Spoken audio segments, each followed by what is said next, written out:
There's a particular kind of tiredness that has nothing to do with sleep.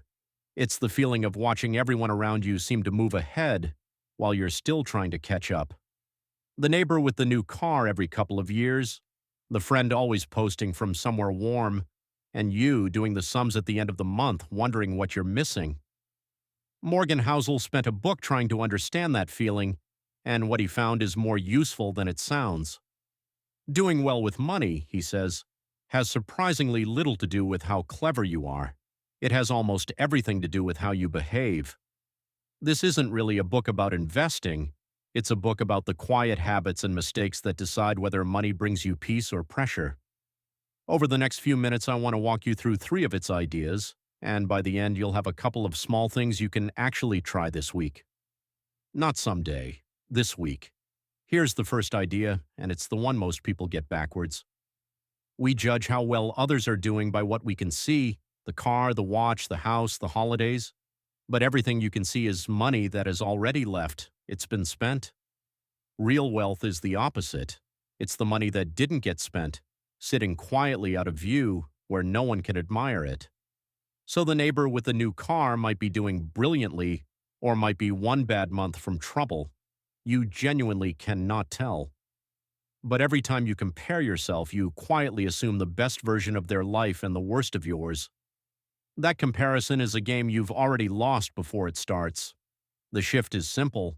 Stop reading other people's spending as a scoreboard. You're seeing their costs, not their wealth, and the two are often opposites. The second idea is quieter, but it might be the most important one in the book. We assume the people who build wealth are the ones with the highest returns, the cleverest moves. But Housel points out that the real engine is usually far less exciting. It's a decent result, repeated, left alone for a very long time.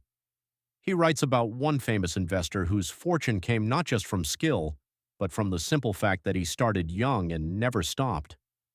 Time did most of the work. What that means for you is gentler than it first sounds. You don't need to find the next big winner. You don't need to be the smartest person in the room. You need to start, and then you need to not interrupt it.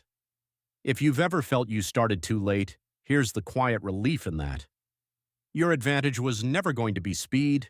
It's that you still have time as long as you begin and as long as you leave it be. And here's the last one, the one I wish someone had told me earlier. Ask people what they want money for, and they'll point at things. A house, a car, a kind of life. But Housel argues the most valuable thing money can buy isn't a thing at all. It's the ability to wake up and decide what your day looks like, to say no to work that drains you, to not be trapped somewhere by fear of the bills, so every pound or dollar you keep is really buying you something invisible. Options. The freedom to one day walk away from a situation that isn't right for you. When you see saving that way, it stops feeling like punishment. It starts feeling like you're quietly buying back pieces of your own life. So let's make this real. You don't need to overhaul anything this week, just these. First, the next time you feel behind because someone has something you don't, pause and remind yourself. You're seeing their spending, not their wealth, and you have no idea which it is. Let that quiet the comparison just once. Second, take 10 minutes and look at what you actually keep each month, the money that doesn't get spent. Not to judge yourself, just to see it clearly. Seeing it is the first step, and if you only do one thing, do this. Picture what real freedom over your own time would look like and write it down. Because when you know what you're truly saving for, saving stops feeling like loss. Life isn't going to get simpler, but you can get steadier inside it. That's what a good book really gives you. Not answers, but a better way of standing. If you'd like the one-page notes from this one, they're in the description, free, and I'll see you with the next book. This is educational and reflective content, not financial, medical, or legal advice.